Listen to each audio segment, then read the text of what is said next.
Good evening, Facebook, family and friends. I'm Cathy Novicky from Champions Over Cancer, and welcome to day 39 of my 90-day Facebook Live Champions Over Cancer challenge. So today's July 3rd, the day before July 4th, obviously. And so what I was doing today was kind of reflecting on why we celebrate July 4th. And we celebrate it.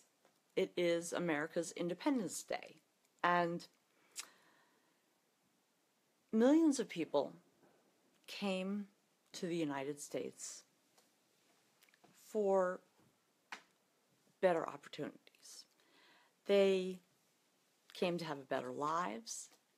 Their paths were diverse, but their dreams were very, very similar.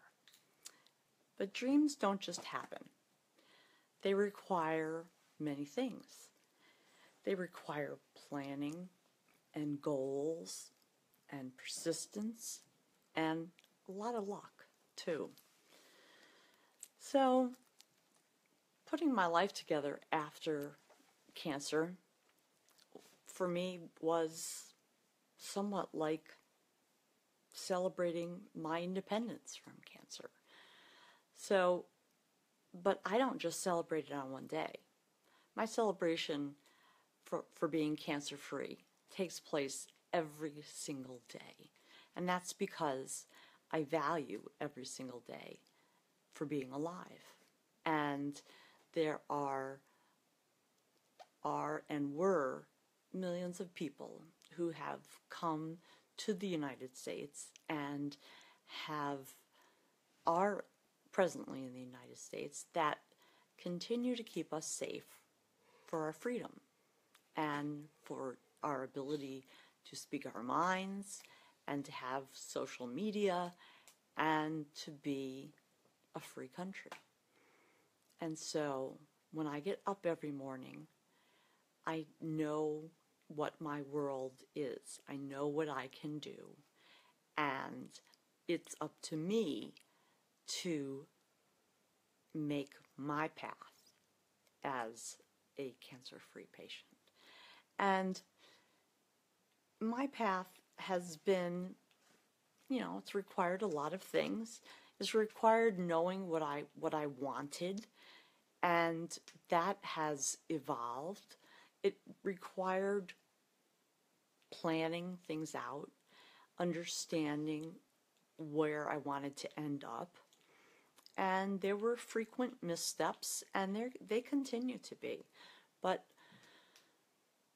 one of the characteristics of someone who succeeds or gets what they want is that when you fall down, the decision you make to get up and not just stay down is the difference.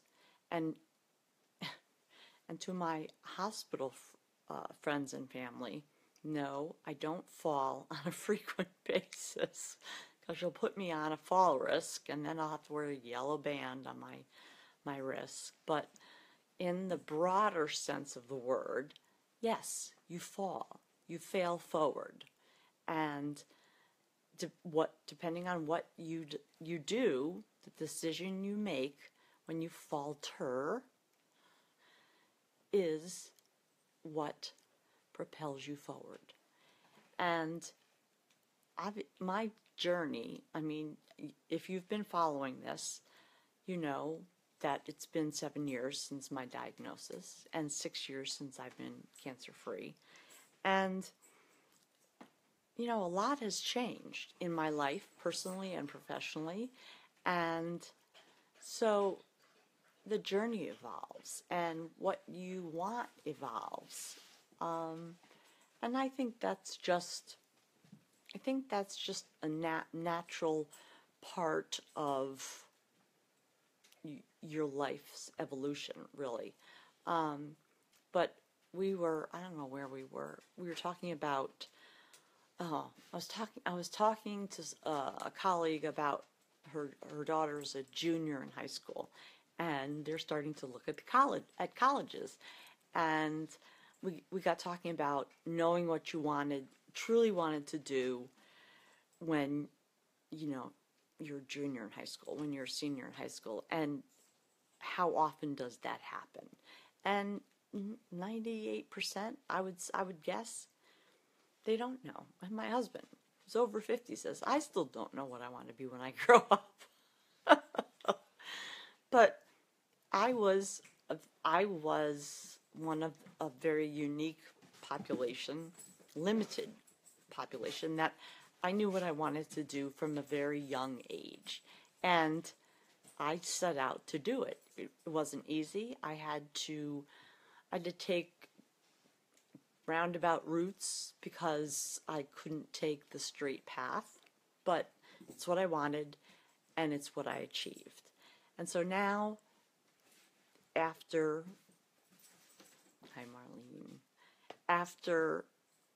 now that I have been cancer-free, I obviously want different things because my priorities are different, and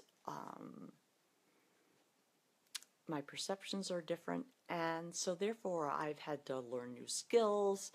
I've had to take on situations and roles that I never would have thought I would have taken on, and it can be pretty frightening, pretty scary, but fear is the other thing. Are you going to feed your goal, or are you going to feed the fear? And that's a choice that you have to make. That's a personal choice. And for me, I want to succeed, to have a better quality of life. And that is what's important to me. And I'm getting closer. I can feel it.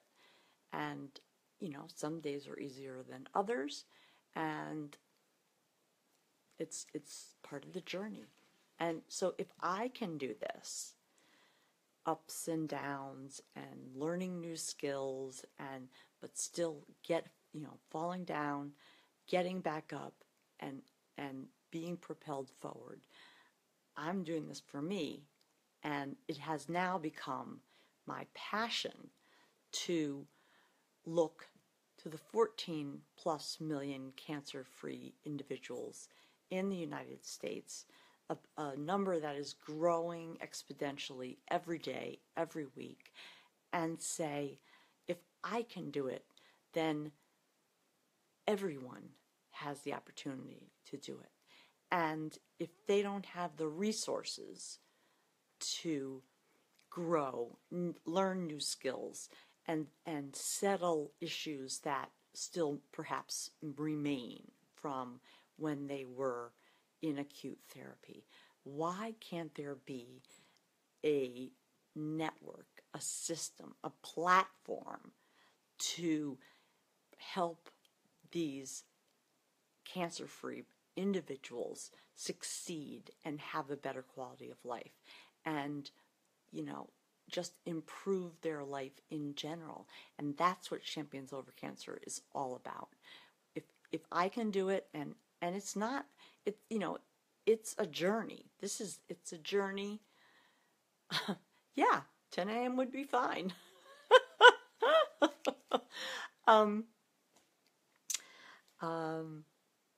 Your life is a journey. It's not a destination. I don't expect to go down my road at the stop sign and that's the end of it. It might be the end of this road, but then you take a left or a right and you get to the next road, and you keep going and you keep going and you keep going. And that's what it's all about. Success plus failure, persistence plus failure equals success. And when I put my mind to something, no matter what the subject, and I clamp on, thank you, Marlene, and I clamp on, you know, I know that I am going to succeed. And it's going to take me a while. And, you know, there are rocks along the way. But when I am passionate about something, when I am on a mission, not much will stand in my way that I cannot get around. And that's not to say that I am perfect, because I am nowhere near perfect. But when I know what I want and I go for it, I'm going to get it.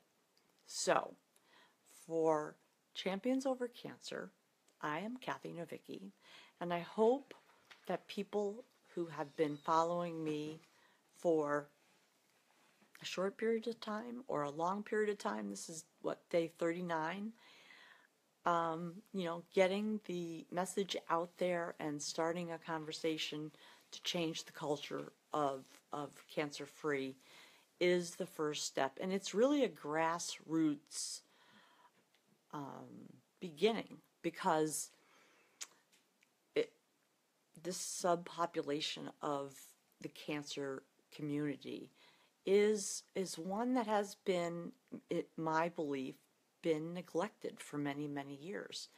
But we're surviving now, which, you know, I don't like that word survivor, but we survive the acute phase. And now we've grown so large that it's coming to the point where they have to address us, because our needs and the things that we will require going forward into the future, physically, psychologically,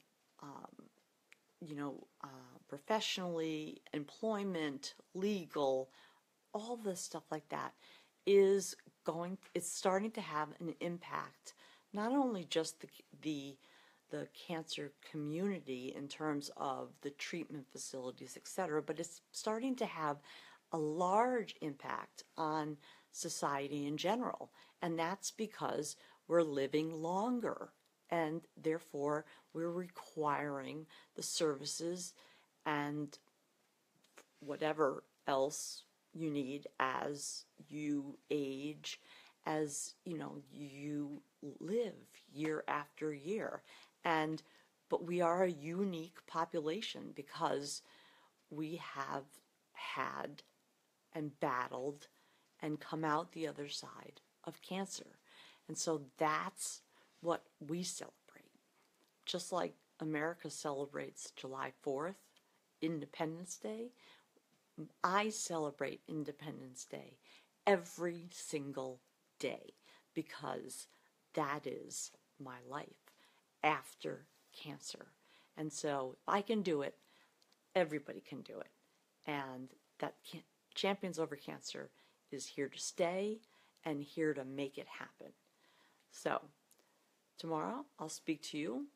It'll be July 4th. I am off, so I don't know what time I'll be on, but I'll be back. And I want to wish everyone a happy July 4th, to starting early, depending when I get on. And I hope that everyone is home, safe, healthy, and happy. So celebrate your independence from cancer or from whatever it is that held you down or held you back.